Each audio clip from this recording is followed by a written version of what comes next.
Então, pessoal, bem-vindos a mais uma aula de instalações elétricas e nesta aulinha a gente vai ver como fazer o dimensionamento dos nossos condutores, o dimensionamento dos nossos cabos.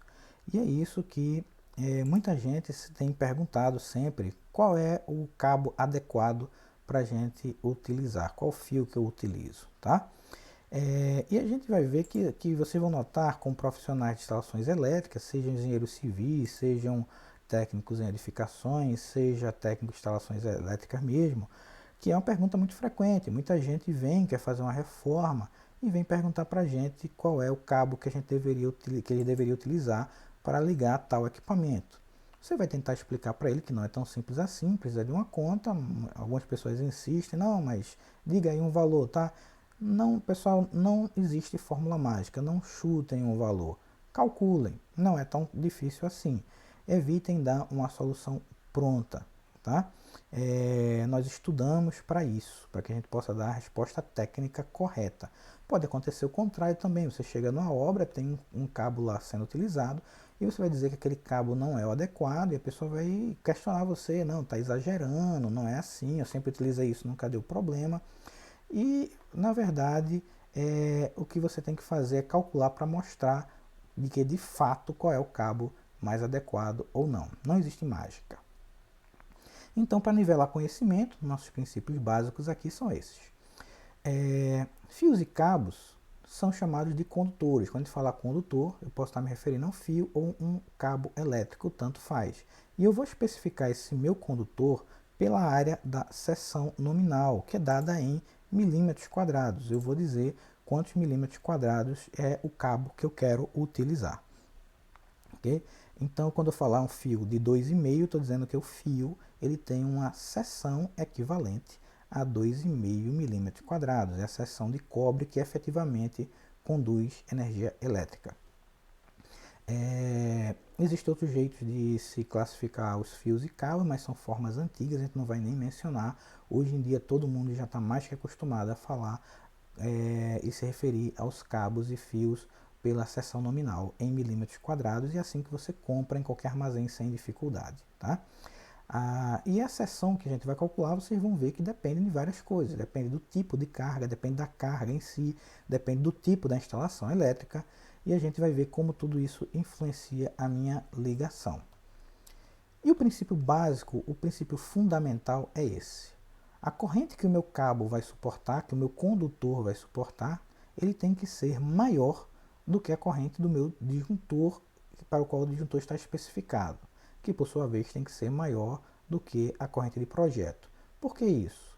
Tal qual a gente viu na nossa aula de dispositivos de proteção, o meu disjuntor ele protege contra sobrecorrente, porque a sobrecorrente pode danificar o cabo elétrico e o cabo ele pode acabar gerando um acidente. Ele vai ficar muito aquecido e esse aquecimento pode chegar a causar um incêndio, por exemplo. A gente não quer isso, a gente quer que o disjuntor corte energia antes do cabo atingir o seu limite. Se ele vai cortar antes do cabo atingir o limite, então o limite do meu cabo tem que ser maior do que o disjuntor, ou seja, o disjuntor tem que ser menor do que o limite do meu cabo. Mas a gente também não quer que o disjuntor fique atuando o tempo todo e cortando energia sem necessidade. Então, o disjuntor tem que ser maior do que a minha corrente de projeto, tem que ser maior do que está lá ligado nele.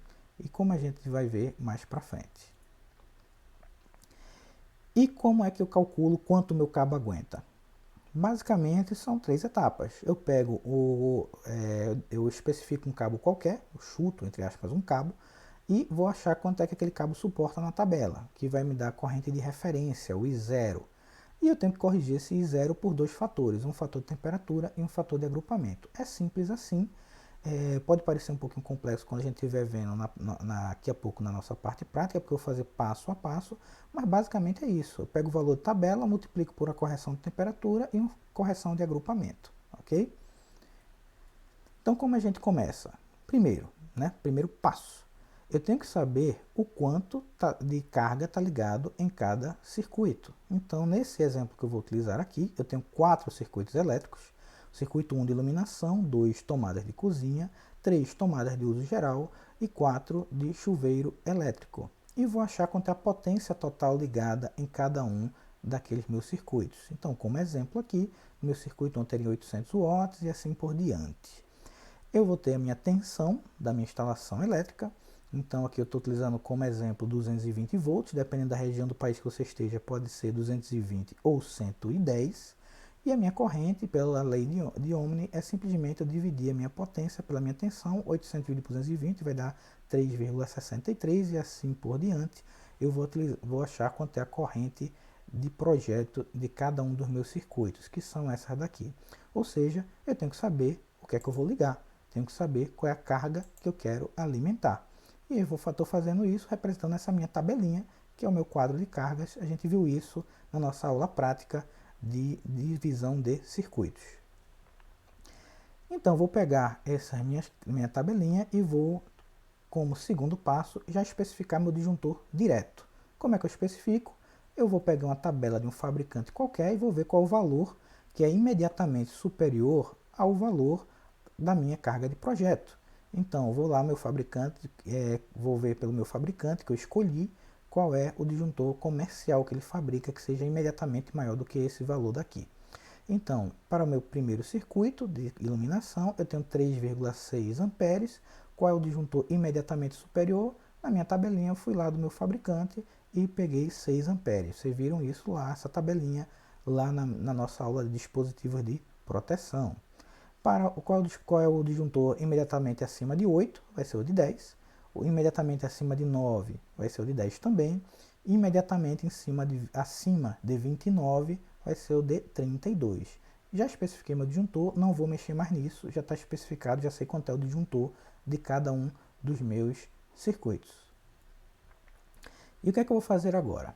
Aí começa a nossa continha, a gente vai ter que consultar algumas tabelas. Primeiro eu vou lá na minha norma 5410, e vou consultar essa tabela aqui, a tabela 33. O que é que diz nessa tabela 33? Ela diz que você pode instalar o seu cabo de várias formas. Eu posso instalar meu cabo elétrico, por exemplo, num eletroduto aparente, aquele que fica do lado de fora da parede. Eu posso enterrar diretamente meu cabo elétrico. Eu posso pegar aquele cabo elétrico e colocar, se eu tiver, por exemplo, numa estrutura metálica, sobre um bandejamento. Se eu tiver numa treliça de madeira, eu posso pregar aquele cabo diretamente na madeira, fixar diretamente ali na minha estrutura de madeira. E por aí vai, tem vários jeitos de instalar o meu cabo, tá? Vou achar o jeito que mais se parece com o que eu vou utilizar na realidade. Então, o nosso exemplo é uma residência, um apartamento, e a forma que eu vou instalar o cabo, a forma mais adequada é essa forma 7 aqui, que são condutores isolados, não são condutores nus. Ele tem aquela capinha de isolamento para proteger, para não entrar em curto-circuito, não tocar sem querer e levar um choque. Então, vão ser condutores isolados, unipolares, em eletroduto de seção circular. Eletroduto de seção circular, eu vou estar utilizando aquele eletroduto flexível amarelinho, que vai ser embutido diretamente na minha alvenaria. Então essa é a forma que eu vou utilizar, já achei ela na minha tabela, e ele vai me dizer uma referência aqui, B1. Guardem essa referência na cabeça, a gente vai utilizar ela daqui a pouco, daqui a 2 passos, a gente vai utilizar esse númerozinho aqui, B1. O importante é, vem aqui nessa tabela, ache a forma que você está utilizando o seu cabo e guarde na memória esse númerozinho de referência aqui, no meu caso, o B1. Passo número 4. Eu disse que a gente tem que começar de algum lugar, eu tenho que especificar algum cabo para ver se passa. Então, eu vou especificar uns cabos aqui. E que cabo é esse? Tá? Eu vou especificar seguindo o mínimo da norma. Na norma, tem uma tabela lá também, 47. Que norma é essa? 5410, a mesma norma. Nessa tabela 47, diz qual é o menor cabo que eu posso utilizar. Então, ela vai dizer o seguinte, o menor cabo que você pode utilizar para iluminação é de 1,5 milímetro quadrado. Então, estou colocando o menor que eu posso aqui, 1,5. E vai dizer que para o circuito de força, que são todos os outros, o menor cabo que eu posso utilizar é 2,5. Então, estou colocando 2,5 aqui em todo o resto. Os outros casos aqui da tabela, vocês podem ler, que são para outros casos. Para residência, a gente vai utilizar sempre a iluminação, ou o que não é iluminação é força. Se eu tiver algum circuito de automação industrial, por exemplo, que é um circuito de controle, aí eu vou utilizar essa linha daqui, mas não é comum ainda nós temos em residências circuitos energizados de automação, por exemplo, ou de sinalização. A gente vai ter ou de iluminação ou de força, 1,5 ou 2,5, joguei aqui, iluminação 1,5 e o resto 2,5 em tudo. Joguei no cabo, vamos ver se passa. Como é que eu vejo se passa? Eu vou ter que achar o meu I0, que é a minha corrente de referência. Onde é que eu acho isso? Eu tenho na norma, na mesma norma, 4 tabelas. Tabela 36, T7, T8, 39. Vou usar qual é a minha tabela mais adequada. Se vocês forem ler para que serve cada uma das tabelas, vocês vão ver que, para a minha residência, a tabela adequada é a tabela 36, que é essa que está aqui reproduzida. Ela serve para o método B1, serve para condutor de cobre, para o isolamento em PVC, para cabos que aguentam até 70 graus. E ela diz que esse valor é para temperaturas de 30 graus, por isso que eu tenho que ter uma correção de temperatura. Mas o meu I0 está aqui, na minha tabela 36. E ela tem várias colunas. Qual coluna eu vou utilizar? Lembra aquele númerozinho que a gente guardou? B1. Então tá aqui, ó. Eu vou utilizar a coluna B1. E eu tenho duas subcolunas, 2 e 3. Para que serve isso? Se eu estiver utilizando um circuito monofásico ou bifásico, meus equipamentos são ligados com 2 fios. Então vou usar a coluna 2. Se eu tiver circuitos trifásicos, meus equipamentos precisam de 3 fios para funcionar, vou utilizar a coluna 3. Nesse caso, a gente vai utilizar como monofásico, vamos usar a coluna 2. Então eu venho aqui, meu cabo é de 1,5, eu venho aqui meu cabo de 1,5, vou na coluna correta, que é aqui B1, 2, e vou achar que esse meu cabo tem uma corrente de referência de 17,5. Coloco aqui. 17,5 é maior do que o meu disjuntor, maior do que 6? Então por enquanto posso manter sem problema. Para o meu de 2,5, mesma coisa, vou vir aqui na tabela, vou ver que é 24, jogo aqui 24 amperes, 24 é maior do que 10, que é o meu disjuntor? Então posso manter 2,5 milímetros quadrados aqui. Circuito 3 a mesma coisa, só que no circuito 4 aí eu começo a ter um problema. Antes, se vocês viram ali, eu estava com um cabo de 2,5. 2,5 vai dar 24. Só que o meu disjuntor é 32. Não passa. Eu preciso de um número maior, que o meu cabo tem que ser maior do que o disjuntor. Então não posso utilizar um disjuntor de 2,5. Então eu poderia utilizar um de 4 se desse, que é maior do que 2,5. Estou vendo aqui o número imediatamente aqui na minha tabela. Só que o de 4 já vai dar exatamente 32. Como aqui tem 32 no disjuntor, quando eu aplicar o fator de correção, eu sei que já que não vai passar, porque já está exatamente igual. Qualquer coisa que caia já vai ficar abaixo de 32. Então estou escolhendo aqui meu cabo de 6. Então aqui meu cabo de 6 milímetros quadrados tem uma corrente de referência de 41. Então aqui eu já tive a minha primeira modificação. Antes eu tinha um cabo de 2,5, mas ele não passa, porque a capacidade dele de corrente é menor do que o meu disjuntor. Então eu tive que mudar para o meu cabo de 6 milímetros quadrados. E joguei aqui a minha corrente de referência. A seguir eu aplico o meu fator de correção de temperatura. Lembra que aquela tabelinha é para 30 graus? Se eu tiver uma temperatura diferente de 30 graus, eu tenho que corrigir. Digamos que eu esteja numa cidade onde no verão a minha temperatura seja superior a 30 graus. Eu vou dizer 35 aqui. Então eu tenho um fator de temperatura de correção de 0,94. Então eu vou pegar aquele valor que estava antes na tabela e vou multiplicar por 0,94. E já está aqui meu resultado. Antes aqui tinha 17,5, eu multipliquei por 0,94, deu 16,5. Está maior do que 6? Tá, posso prosseguir sem problema. Antes aqui tinha 24, multipliquei pelo fator de correção de temperatura, deu 22,6. Está maior do que o meu disjuntor, que é 10? Tá, sem problema, continuo. Antes aqui estava 41, apliquei meu fator de correção de temperatura, caiu para 38. Mas mesmo caindo para 38, é maior do que 32?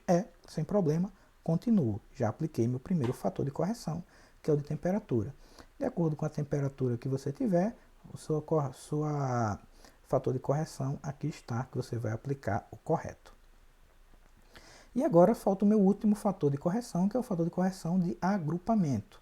E a gente vai relembrar aqui um conceitozinho. O meu cabo elétrico, ao redor do meu cabo, quando ele está energizado, a energia elétrica fluindo por esse cabo produz um campo magnético. Tem uma experiênciazinha que você pode fazer, que é energizar um cabo e colocar uma bússola perto. Você vai ver que a bússola vai mudar a posição do ponteiro. Isso prova que você tem um campo magnético ao redor de um cabo energizado. Acontece que quando você tem muitos cabinhos energizados passando um junto ao outro, o campo magnético de um afeta o condutor ao lado. E o resultado prático disso, que nos interessa, é que esse efeito vai fazer com que eu não possa colocar tanta energia elétrica naquele cabo. Eu tenho que ter um fator de demérito, eu tenho que diminuir a quantidade de energia que passa naquele meu cabo, tá? Então, quando eu tenho muitos fios passando juntos, eu tenho que ter uma correção por esses fios estarem passando juntos. Essa correção é o chamado correção por fator de agrupamento. E como é que eu acho? É só eu contar quantos cabos tem passando juntinho um do outro. E onde é que eu acho isso? Na minha planta. Só tem um macetezinho. Vamos pegar esse exemplo aqui de cima para a gente achar quanto seria o meu fator de agrupamento, tá? Primeiro, eu não vou contar o meu terra, porque em geral não passa energia pelo meu terra. Então eu esqueço terra. Toda vez que eu tiver um terra, eu não conto, tá? E vou achar qual lugar onde passa mais fio. Então eu estou vendo aqui, por exemplo, nesse meu desenho aqui de cima, meu circuito 1 ele passa nesse eletroduto. Nesse eletroduto eu tenho dois cabos, aqui um fase e um neutro. Então quantos cabos eu tenho aqui? Dois. Esse aqui é o meu pior caso? Não sei, vamos ver. No próximo trecho aqui do eletroduto, esse aqui, quantos, o meu circuito 1 passa? Passa. E quantos cabos passam junto com ele? Passa 1, 2, 3, 4, 5. Então eu tenho um total de 5 cabos passando junto aqui. Esse é o meu pior caso? É pior do que 2. Vamos ver o resto da planta para ver se tem. Aqui eu tenho o meu circuito 1 passando?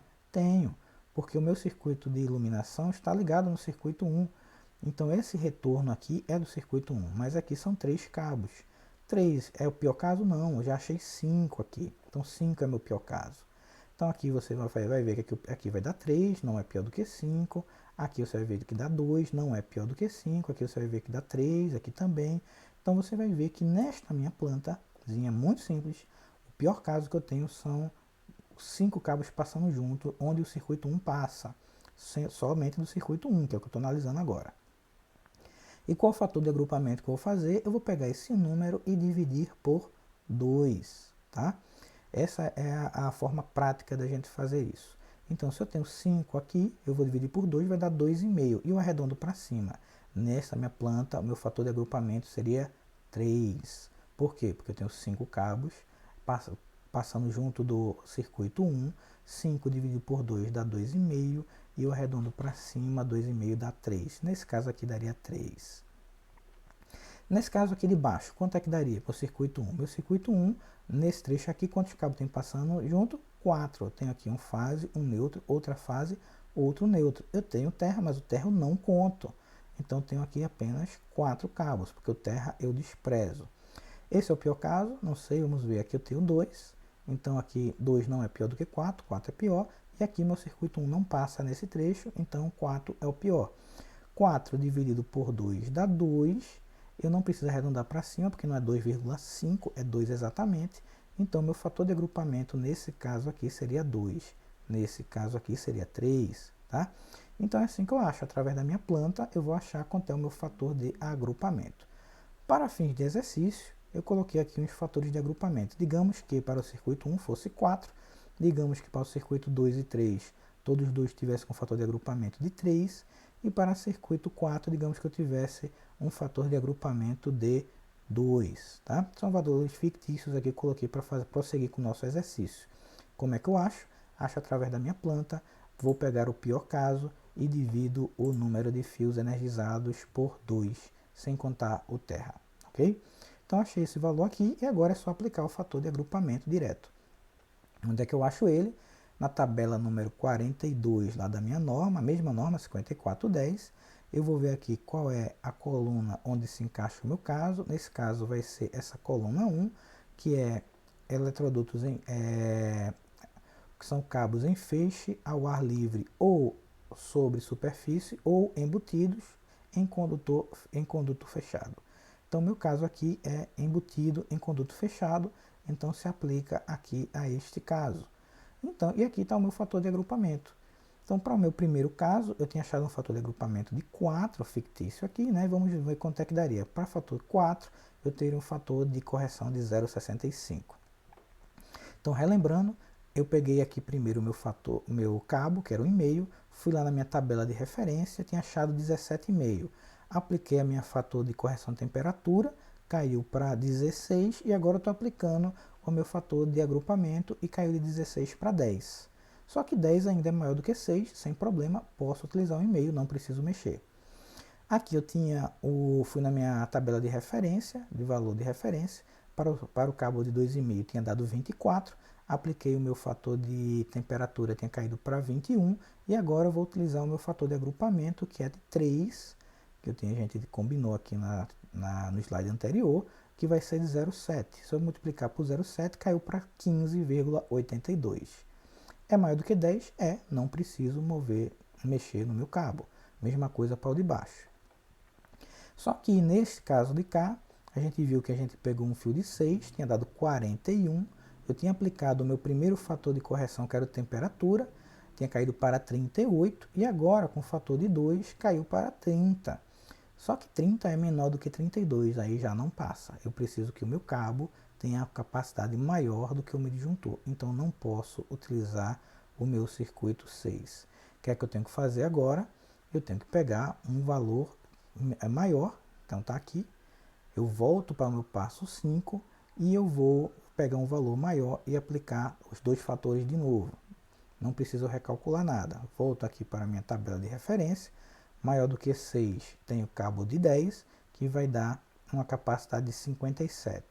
Se eu multiplicar 57 pelo meu fator de temperatura, que é 0,94, e depois multiplicar pelo meu fator de agrupamento, que é 0,8, eu vou chegar em 42. Então, um cabo de 10 eu tive que mudar de 6 para 10, porque quando eu apliquei o meu fator de agrupamento, o valor tinha ficado menor do que o meu disjuntor. Ao mudar para 10, eu calculei de novo e agora cheguei no valor de 42, ficou maior do que o meu disjuntor, então sem problema eu posso utilizar. Então, o que é que eu faço? Volto o passo 5 e pego um cabo maior e repito. Você viu que não demora, é simples, rápido e direto. O que é que eu posso tentar fazer? Eu posso tentar o fator de agrupamento, modificando a planta. Se eu ainda não construí, obviamente, se ainda está em projeto, e eu estou vendo que está dando um demérito muito grande, porque está passando num local onde tem muito cabo, eu posso tentar passar um eletroduto independente só para aquele circuito, ou mudar o encaminhamento dele, de modo que ele passe junto com menos fios, e consequentemente eu tenha um fator de agrupamento menor. Mas essa é uma alternativa se você quiser modificar e puder modificar o projeto. Se você não puder modificar, o que você tem que fazer é pegar um fio maior. Então, aqui eu peguei um fio maior de 10 e eu cheguei nesses valores. E acabou. Eu cheguei aqui no resultado final do meu quadro de cargas, onde eu especifiquei aqui os meus cabos, 1,5 mm² para o primeiro circuito, 2,5 para o circuito 2 e 3 e 10 milímetros para o meu circuito 4. A capacidade dele vai ser esse daqui, meus disjuntores vão ser esse daqui. Veja que todas as capacidades são maiores do que o meu disjuntor, que por sua vez é maior do que a minha corrente de projeto. Está finalizado, acabou, morreu aí a meu dimensionamento. Como curiosidade, eu vou citar aqui um cálculozinho que você pode fazer a mais. Que cálculo é esse? É o chamado queda de tensão. O que significa isso, tá? Minha tensão, dada em volts, eu tenho 220 volts. Se eu tiver um fio muito longo, aquele fio vai ter uma resistência elétrica tal que pode chegar a comprometer a tensão que chega lá na outra ponta. Então eu saio com 220 volts e a resistência elétrica vai fazer com que lá na outra ponta chegue a menos de 220 volts. Para residências, quando eu estou calculando a partir do meu quadro de distribuição, as distâncias que eu vou percorrer dentro da minha casa, dentro do meu apartamento, não são longas o suficiente para isso ser um problema. Então não precisa calcular queda de tensão. Mas, como você pode se deparar casos onde você tem que levar um circuito muito para longe, digamos que você tem aí um condomínio de casas e você tem um ponto de energia está saindo de um quadro e fica a centenas de metros do lugar onde você quer alimentar. Então, nesse caso, você tem que calcular a queda de tensão, que é dado por essa formulazinha aí simplificada, onde a seção do meu fio em milímetros quadrados vai ser igual a 2 vezes a minha carga de projeto, vezes o comprimento, que é a distância do quadro ou da minha fonte até a minha carga, dividido por 56, que é uma constante, multiplicado pela minha queda de tensão admissível, queda de tensão máxima. Tá? Esta daqui é a fórmula. Isso não isenta de você calcular toda a parte anterior. Você vai calcular pela parte anterior e vai calcular por essa e vai utilizar o que for maior dos dois, ok? Então você vai ver aqui, por exemplo, que se eu usar a nosso chuveiro elétrico como exemplo, substituir aqui na fórmula, aqui está errado, tá? É 56, como a gente viu na anterior, substituir os valores. Vamos dizer que o meu chuveiro elétrico tem 29 amperes, aqui está, meus 29 amperes, a gente calculou isso. Digamos que ele esteja a 20 metros de distância. Não, 20 metros é muita coisa. Dentro de uma casa, você andar 20 metros do quadro até o ponto, tá? Tem que ser uma casa, um apartamento muito grande. Mas digamos que seja 20 metros. Eu substituo aqui na minha fórmula 20 vezes 2 é da fórmula, o 2, dividido por 56 é da fórmula, e vezes o meu cabo aqui, que aqui está 10. Veja que eu peguei aqui e inverti. Na minha fórmula original eu tinha colocado a seção aqui e a queda de tensão aqui. Nesse caso eu quero achar a queda de tensão em função do cabo e não achar o cabo em função da queda de tensão. Quando você substitui, você vai ver que eu tive uma queda de tensão de 2 volts.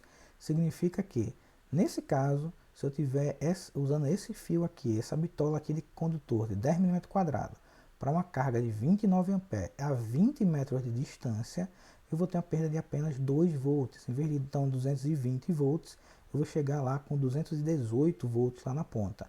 E isso é admissível? Não sei, vamos ver. A norma diz quanto é admissível, que eu posso ir até 4% de queda de tensão. Digamos que eu seja mais restritivo e queira usar 3% de queda.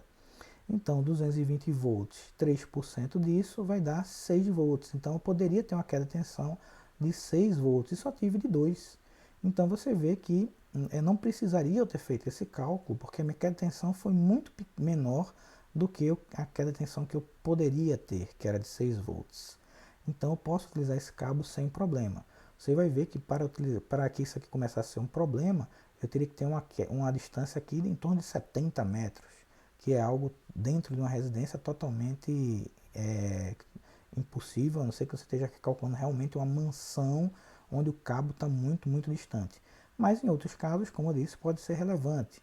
Se você estiver calculando um condomínio, se você estiver calculando a distância de um gerador, se você estiver calculando a distância entre o cabo entre o quadro de distribuição e a sua fonte, se você estiver no meio rural, onde o seu consumo de energia está muito longe do ponto de entrega da concessionária, aí nesses casos eu tenho que calcular a queda de tensão.